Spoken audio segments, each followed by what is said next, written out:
In a British residence in 2017, a horrific altercation took place. Law enforcement officers responding to a call discovered two young men, the apartment owner and his visitor. One of them had become so violent that the other required immediate hospitalization. The homeowner was in a dire condition. He had bruises and lacerations all over his face, with suspected concussion and internal bleeding. Medical professionals feared he might not survive, yet the young man regained consciousness and was even able to answer police questions. Both medical staff and law enforcement officials believed he was the victim. The injured party tried his best to maintain this narrative. That is, until officers examined his mobile phone. The images and footage they found there left them stunned. It became apparent that the individual sitting before them in such a pitiful state was not a victim at all. He was, in fact, one of the most prolific offenders in British history. Reynhard Maruli Tuas Sinaga was born on February 19, 1983. He grew up in Jambi, Indonesia, living with his parents and three younger siblings. The young man was born into an incredibly wealthy family. His father was a highly successful real estate entrepreneur and banker, owning one of Indonesia's largest banks and possessing his own palm oil plantation. The Sinaga family resided in a vast mansion, maintained by numerous staff. Little Reynhard merely had to snap his fingers to obtain anything he desired. A childhood in an affluent household, where every wish was fulfilled on demand, allowed him to feel exceptional, undoubtedly influencing his future life. Reynhard's parents were conservative Catholics who attended church weekly as a family. Reynhard grew up as a sensitive boy who played musical instruments, enjoyed reading, and often kept to himself. He was described as a reserved, shy child who never got into trouble, preferring to immerse himself in books and spend time alone rather than seeking out friendships. Reynhard attended a private elementary school and exhibited a sharp mind and good memory. The boy studied diligently and consistently ranked top of his class, yet lacked popularity at school and occasionally faced attacks from other students due to his effeminate mannerisms. Moreover, he was a big fan of the Spice Girls, which also led to teasing from the boys. After graduating high school in 2001, Reynhard enrolled in the country's leading public institution, the University of Indonesia, where he studied architecture. Here, the young man made numerous friends. He gained popularity, standing out with his vibrant appearance and sociability. He could get along with absolutely anyone. During his college years, Reynhard became the complete opposite of his high school self. In 2006, after earning his degree, Reynhard decided to continue his education abroad. He chose the United States as his destination, where he enrolled in college. Friends, over 90% of viewers watch videos without subscribing to the channel. Check if you're subscribed. If not, please be so kind as to subscribe to the channel to support me. Of course, his parents fully funded his education, but shortly after arriving in the USA, Reynhard changed his mind about staying there. He informed his father that this educational institution wasn't right for him. His classmates did nothing but hang out and throw parties. The would-be student packed his belongings and returned to Indonesia. Despite the fact that tuition and accommodation in the USA were paid in advance, money meant nothing to him. After spending just a couple of weeks at an American college, Reynhard didn't want to remain in his home country. This time, he was drawn to the UK, specifically Manchester. It's here that the rest of today's story unfolds.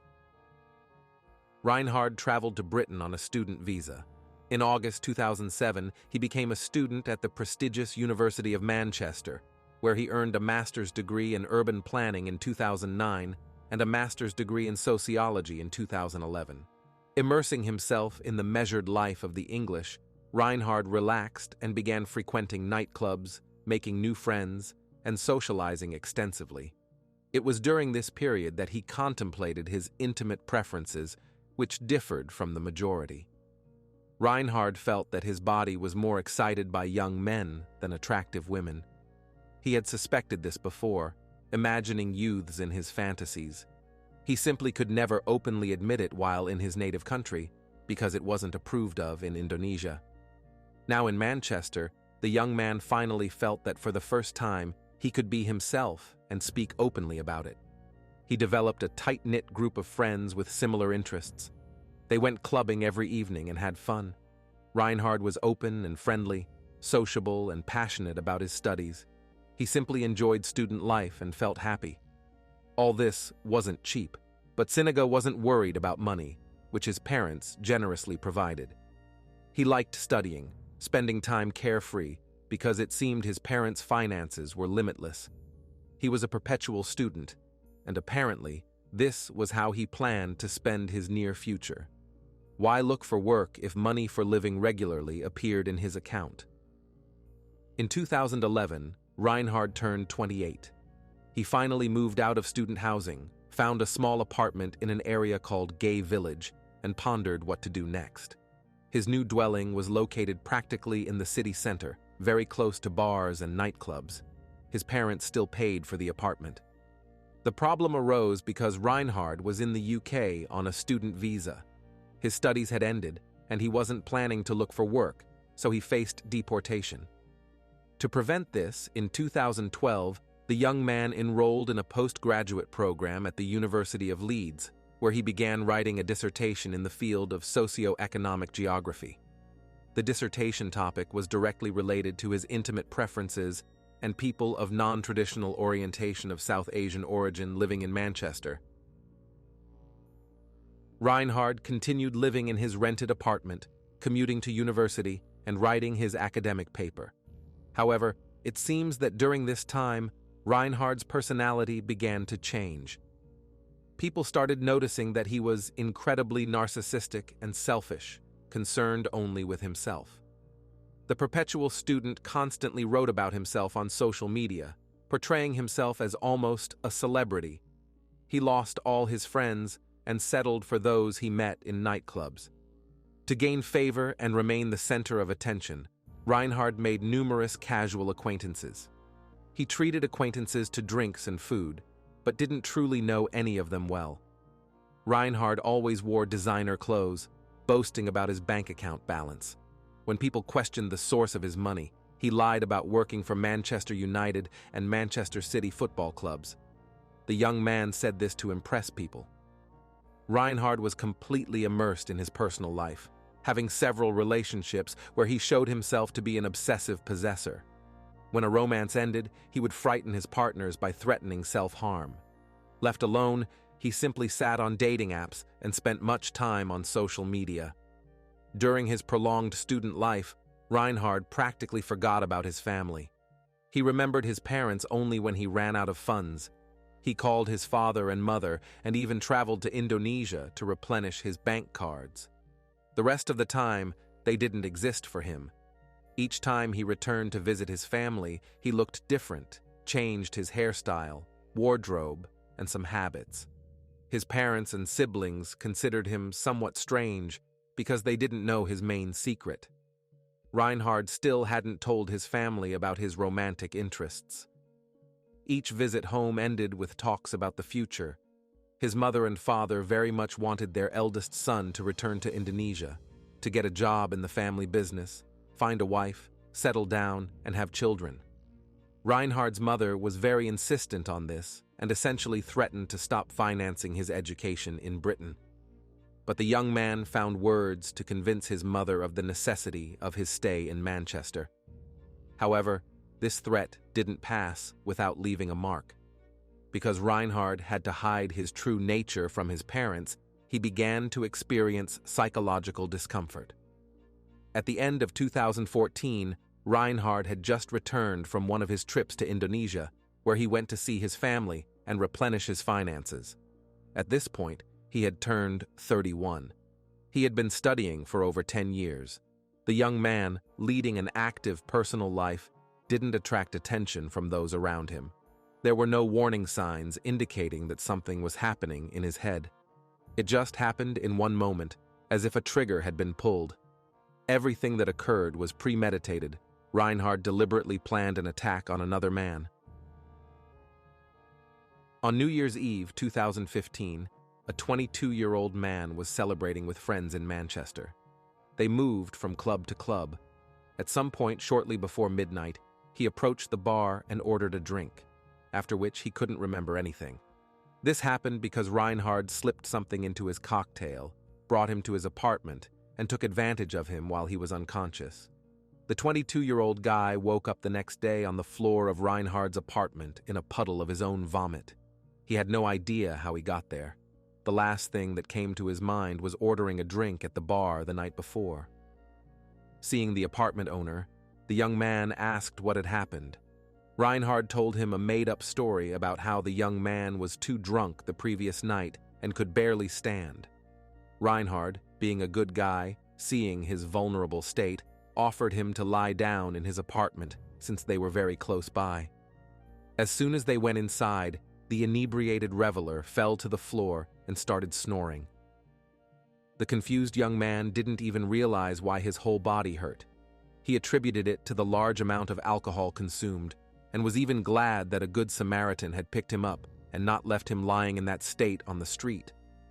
The poor fellow began to apologize for the inconvenience, then gathered his things and left the apartment. In reality, Reynhard had taken advantage of the guy's helplessness twice, and it didn't even occur to him that he had become a victim of a crime. Thus, Reynhard carried out his plan, and he got away with it. However, he didn't keep quiet about it, but immediately sent a message to his WhatsApp friend group, boasting about what he had just done. Reynhard wrote that although he didn't get his New Year's kiss, he had his first intimacy in 2015. He shared that he met a straight guy at the bar near his home who was straight until they woke up naked. May 2015 be his initiation into another world. At that time, Reynhard's friends assumed everything had occurred by mutual consent. They didn't even realize Reynhard was simply bragging about his first successful offense. However, he himself experienced an incredible high from taking advantage of an unconscious guy, and this compelled him to plan his next assault. Just 4 weeks later, the same thing happened. This time, Reynhard encountered a 21-year-old man, also partying with friends at a nightclub in Manchester. The guy had drunk a bit too much when Reynhard persuaded him to come up to his apartment. There, he slipped him an illicit substance that rendered him unconscious, and had intercourse with him several times while he was out cold. Unexpectedly, this time the victim began to wake up and attempted to flee. His foggy mind and the apartment owner on top of him prevented him from doing so. The guy was still under the strong influence of tranquilizers and soon lost consciousness again. The next day, everything unfolded exactly as in the first case. The young man remembered absolutely nothing of what had transpired during the night. He apologized to the apartment owner and hurried to leave. At that time, Reynhard shared the apartment with an acquaintance. At some point, he had grown bored of living alone and invited a friend to stay. There was no close relationship between them. Most likely, the roommate didn't even suspect Reynhard's orientation. He heard him showing up in the middle of the night with some barely coherent strangers who disappeared by morning and never returned. When the roommate began to suspect something, Reynhard simply kicked him out, and now all the rooms were at his disposal. Nothing could hold him back anymore. From this point on, the frequency of attacks on young men increased.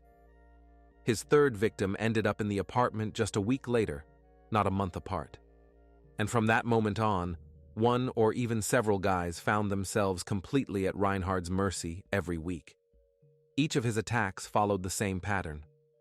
Reynhard would sit by the window of his downtown apartment, near which countless bars and nightclubs were located, and scout for potential victims. He could see Manchester's nightlife unfold before him. From the window, Reynhard observed people standing in line outside the nightclub entrance. He noticed young men who had drunk too much. Their gait was unsteady, and their movements were exaggerated. He also immediately singled out young guys who had separated from their groups. As soon as he spotted a suitable victim, he would leave his apartment and approach this person. Reynhard always struck up conversations with his potential lovers, playing the role of a good Samaritan, as if he actually cared about the person. "Are you okay? You look lost. You've had too much to drink. You need to come in and freshen up. Your phone is dead. You need a phone charger. Where are your friends? You can wait for a taxi at my nearby apartment. It's very cold outside. Come on."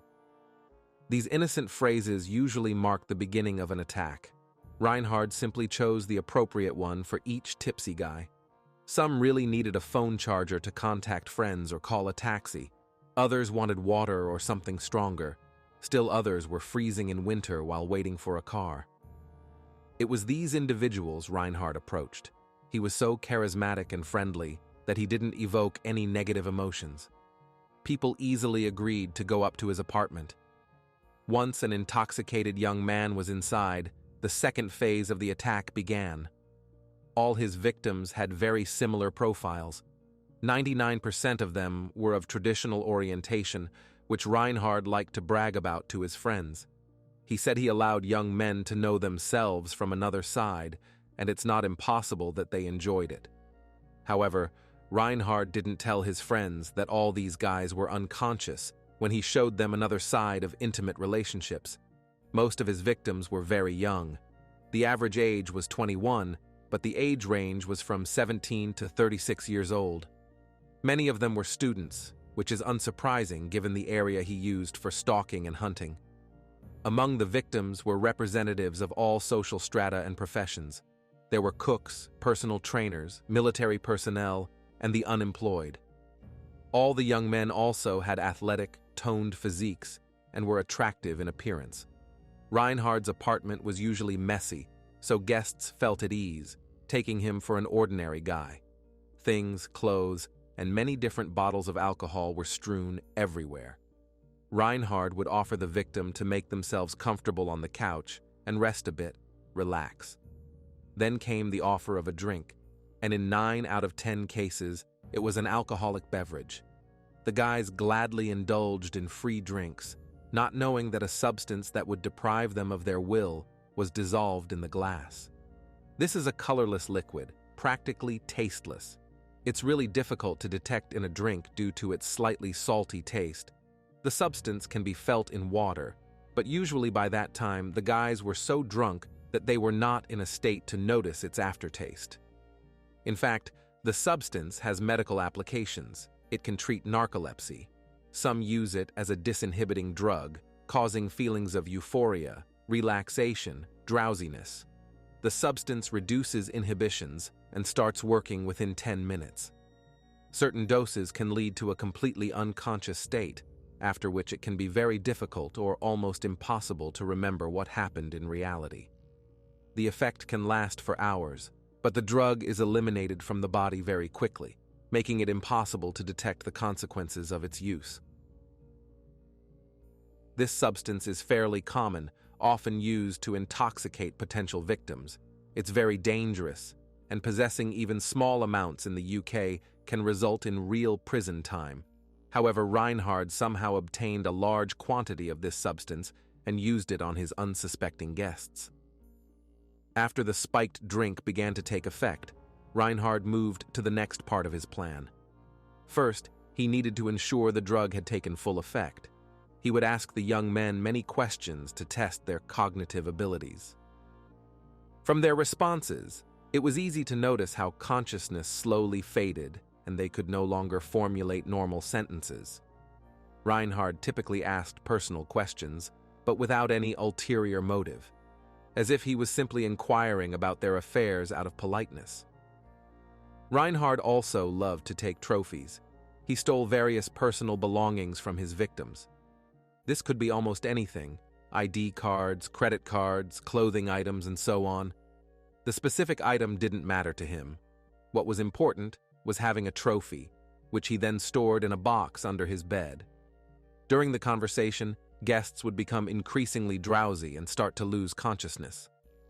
At this time, Reynhard prepared 2 cameras.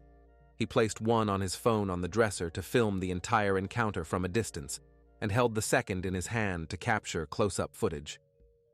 Reynhard recorded the victim's face, unclothed body, and intimate areas to view again later. Some of these videos lasted for hours, which is how long the assaults continued.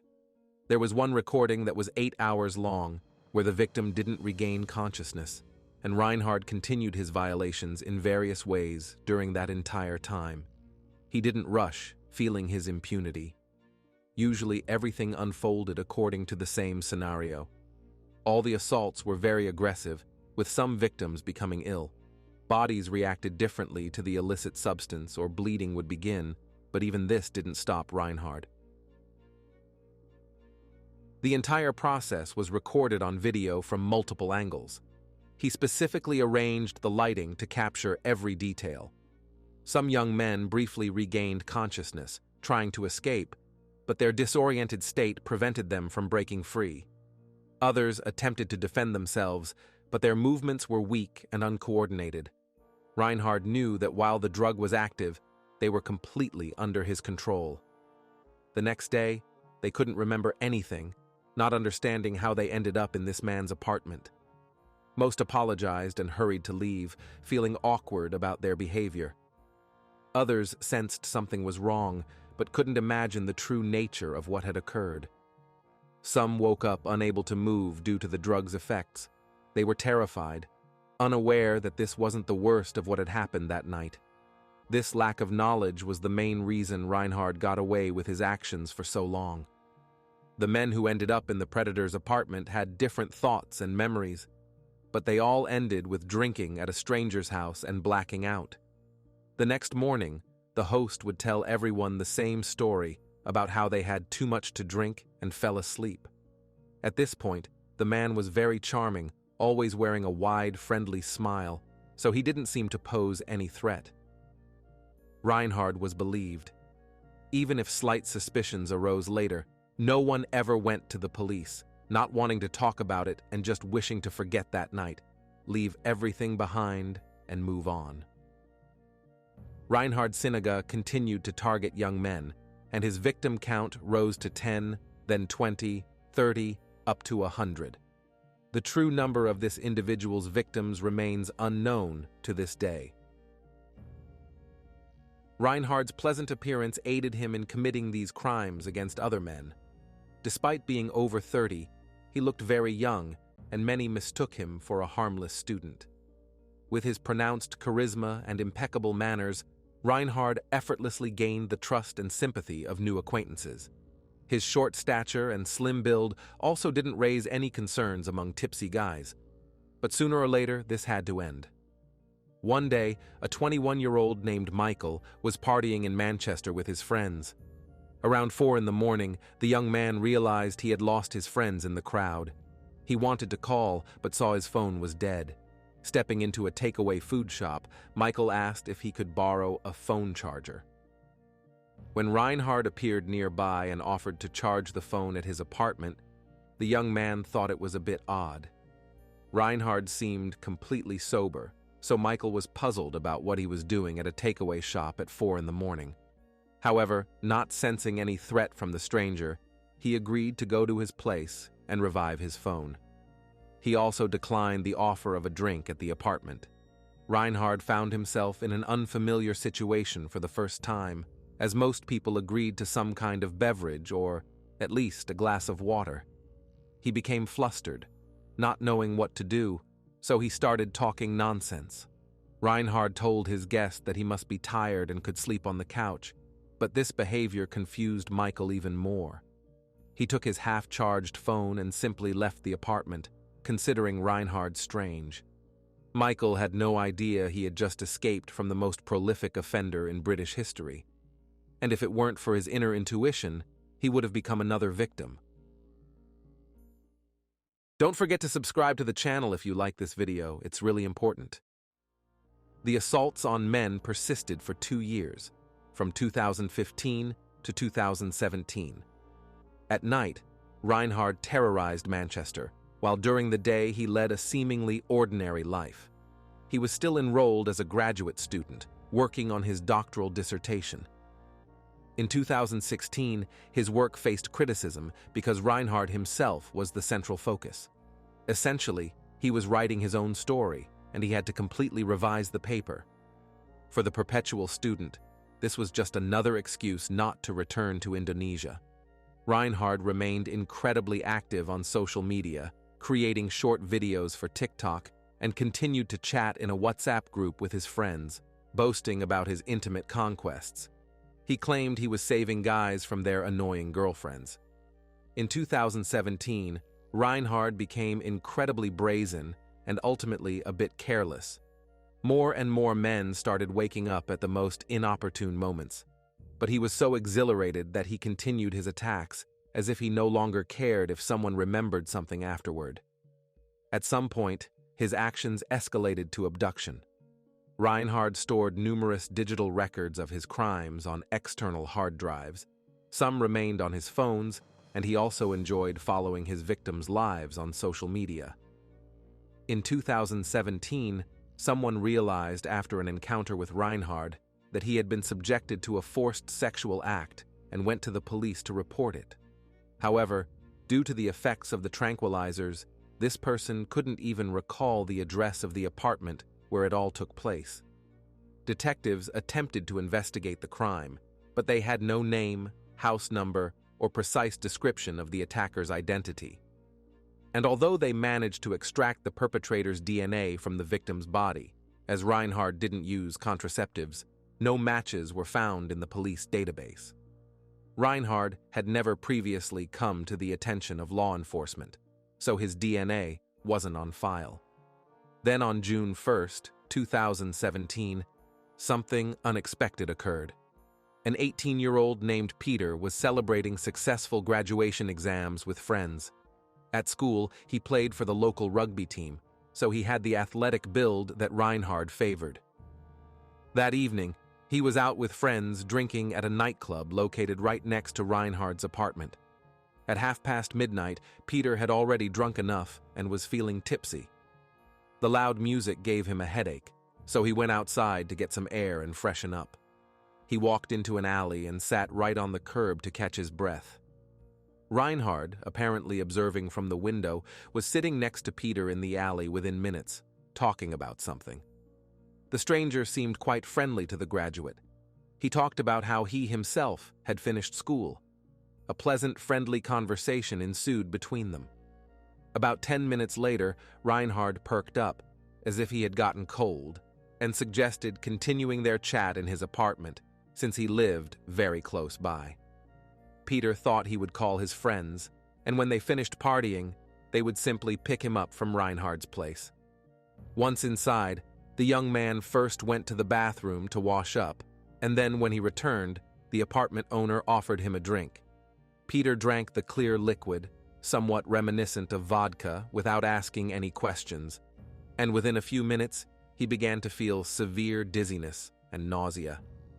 The young man couldn't focus properly. The room started spinning almost instantly. Peter had already taken out his phone to text his friends and mom, but then Reynhard took the mobile from his hands and suggested lying down a bit to rest. Peter, overcoming weakness, stood up and even began making his way to the front door. However, his strength left him, and he collapsed to the floor, falling into Reynhard's power. As with all previous times, Reynhard set up phones for filming, turned on bright lights, and began his terrible actions. He planned to take advantage of Peter multiple times throughout the night. 4 hours later, the young man woke up lying face down. He felt that his pants and underwear were pulled down to his ankles, and at that moment, someone was trying to penetrate him from behind. Instead of losing consciousness again, Peter's body filled with adrenaline. He pushed Reynhard away from himself while fully conscious and stood up. Reynhard was in shock.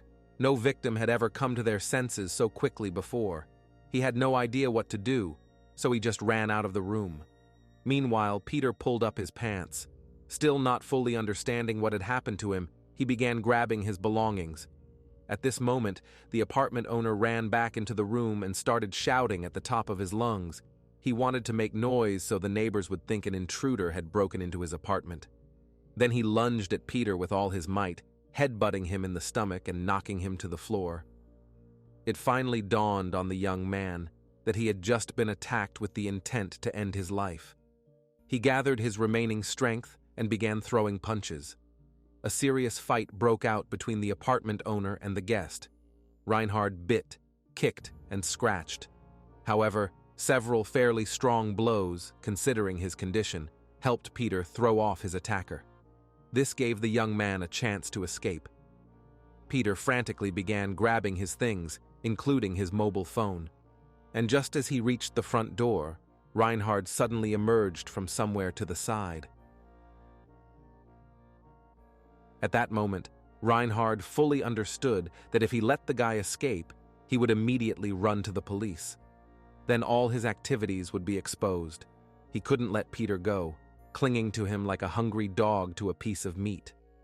Peter sensed the seriousness of his opponent's intentions and became genuinely frightened. Being a rugby player, he had a sturdier build than the thin and short Reynhard. The athlete easily knocked down the scrawny Reynhard and started punching with all his might. Adrenaline was surging, and the blows came in a flurry. Peter swung his fists until the apartment owner lost consciousness, after which the young man left the dwelling through the front door, taking his belongings and phone. His first thought was to call his mom to come pick him up, and then try to forget about everything. But Peter realized that in such a state, he could easily have taken someone's life. So the youth began knocking on neighbors' doors for them to call emergency services, as his phone was completely drained. Emergency responders arrived on the scene very quickly. They found Peter, covered in blood, standing in the corridor of the apartment building. The young man directed a medic to Reynhard's apartment and reported that this person had drugged him with some substances, violated him, so he had to defend himself. When medics discovered Reynhard on the floor, he was still unconscious and looked very bad. The man was lying in a pool of his own blood. The police, arriving shortly after, immediately arrested Peter for assault. Obviously comparing how the victim and the attacker looked, they took the apartment owner for the injured party. As a result, Reynhard was taken to the hospital, fearing for his life, while Peter was taken to the police station. Fully convinced of their correctness, the police didn't even conduct any tests or examinations.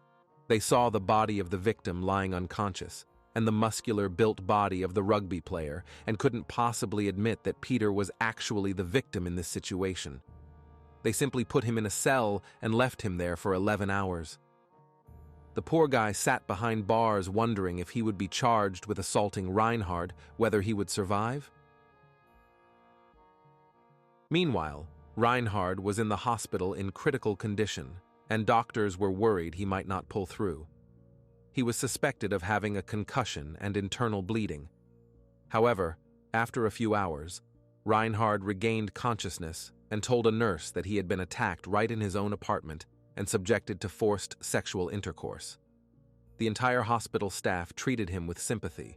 Nurses pitied the handsome young man who was battered all over. Later, police officers came to ask questions about the assault.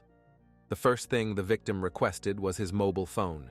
He claimed he wanted to contact his family and let them know he was okay. Reynhard hoped to delete incriminating video files from the phone, but as soon as the gadget was in the investigators' hands, they took it for examination, suspecting there might be some evidence of the attack. This was just a formality, since Peter accused Reynhard of abuse, but the police were obligated to check the device for any clues. The detectives even apologized to Reynhard that they had to act according to protocol. When asked to provide the unlock code, Reynhard began giving incorrect numbers. When the password was wrong yet again, law enforcement officers began to suspect something, and when the victim lunged at an officer, trying to snatch his phone, they realized he was trying to conceal some information. When access to the mobile was finally obtained and detectives opened the saved files, they were shocked. There was a video where Peter lay unconscious while Reynhard was engaging in sexual acts with him. That's when everything fell into place. Peter was immediately released from custody, and Reynhard was arrested. However, as is known, the revelations didn't end there. At that point, the police thought Reynhard had attacked Peter. They didn't even suspect that in their hands was a criminal who had committed a total of about 200 assaults on young men. When Peter was released, all his belongings were returned, and only now did the young man realize that in his haste, he had grabbed the wrong phone. It was the apartment owner's mobile. And on it, the police found even more evidence of other crimes committed by Reynhard. Officers couldn't believe their eyes when they came across hundreds of photos and videos where Reynhard was assaulting dozens of different men. A search of the apartment revealed even more secrets of the quiet Indonesian guy. Hard drives storing over 800 different assault videos from the past 2.5 years, thousands of photographs, a box with victims' trophies, and more. They also discovered that Reynhard had been tracking victims on social media. In total, 195 people who had been in Reynhard's apartment were identified from the photographs. In reality, this number could be even higher. The suspect himself refused to give any comments on this matter, so he remained in custody, awaiting trial. The most difficult task for the police turned out to be informing the assault victims. Most men didn't even realize they had been subjected to coercion by a random stranger. Others, upon learning about it, went into complete denial. Unsurprisingly, few young men wanted to publicize what had happened to them. Many even refused to look at photos where they were under Reynhard's control. Almost all victims suffered severe psychological trauma after learning what Reynhard had done to them. Some quit their jobs or studies, tried to numb their pain with alcohol and illegal substances, fell into depression, and some even attempted to take their own lives. A year later, in June 2018, the trial began. The scale of this case was unprecedented in the United Kingdom. The court proceedings were divided into several parts and lasted 2 years in total. Only 48 young men agreed to testify against Reynhard. The others completely withdrew into themselves and refused to take any part in the investigative actions. Jurors in all trials had to watch each video in its entirety to see with their own eyes that all victims were unconscious during the attack, as Reynhard's lawyer claimed that this was nothing more than consensual erotic play. In January 2020, Reynhard Sinaga was convicted on 159 counts, including 136 cases of sexual assault against 48 victims. He received 88 life sentences as punishment, with the right to petition for parole after serving 30 years. Usually in the UK, such a sentence was only given to criminals who had taken multiple lives. In December 2020, the Court of Appeal extended Reynhard's initial minimum sentence from 30 years to 40, after the Attorney General's office stated that it was an unjustifiably lenient sentence. Reynhard's mother, who came from Indonesia, was in complete denial. The woman couldn't believe how her gentle, sweet son could have offended so many healthy, strong men with his actions. She hoped until the very end that some terrible mistake had occurred. This case is still not finished and remains the largest investigation in British history involving such a high number of victims. This is the end of the story. Like the video and leave your thoughts in the comments. This was Jeremy. See you soon.